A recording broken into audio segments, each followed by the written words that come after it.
Story.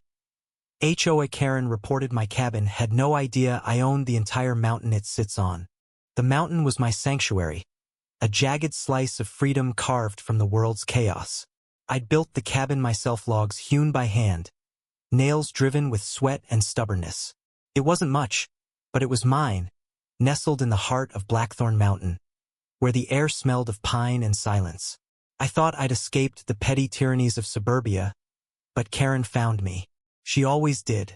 Karen was the HOA president of the gated community at the mountain's base, a woman who wielded rules like a guillotine.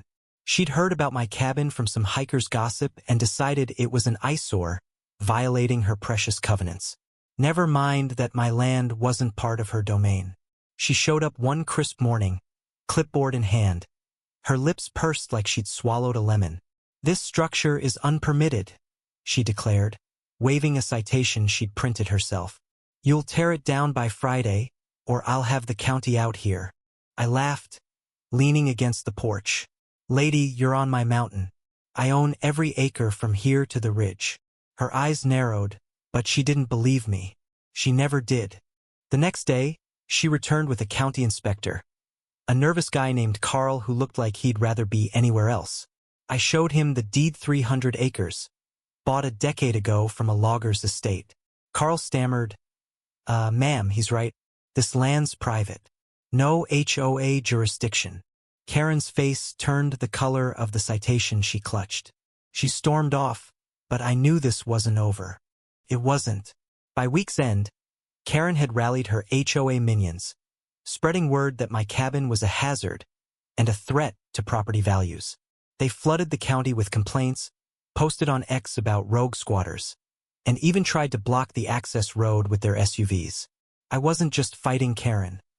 I was fighting a machine fueled by entitlement and petty power. Enter Lila, my unexpected ally. She was a local barista, barely 20, with a fire in her eyes and a grudge against Karen's clique. She'd grown up on the mountain's edge, her family pushed out by rising HOA fees. "They think they own everything," she told me one night over coffee at her shop. "Let's show 'em they don't." Lila had a knack for digging up dirt, and she found Karen's Achilles heel. Her pristine community garden was built on a protected wetland. One anonymous tip to the state, and Karen was drowning in her own red tape. But Karen wasn't one to back down.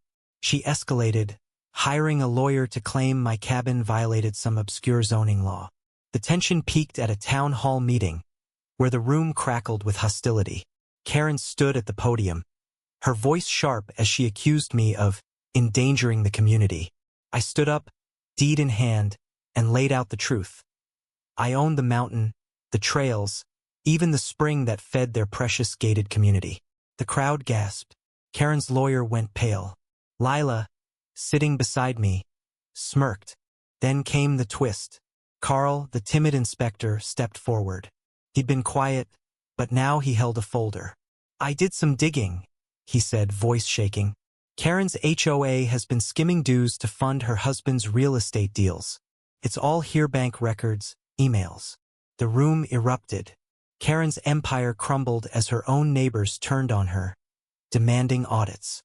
She fled the hall, her clipboard abandoned on the floor. I thought I'd won. The cabin stood, the mountain was mine, and Karen was disgraced. But victory tasted bitter. A week later, I found the cabin burned to ash.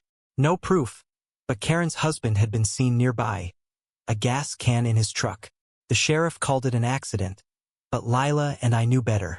I stood in the ashes, heart heavy, the mountain's silence now a scream. I could rebuild, but something was lost, trust, maybe, or the illusion of escape. Lila stayed by my side, sketching plans for a new cabin. "We'll make it better," she said. But as I looked at the charred remains, I wondered if freedom was just a dream we chase, only to find it torched by someone else's spite.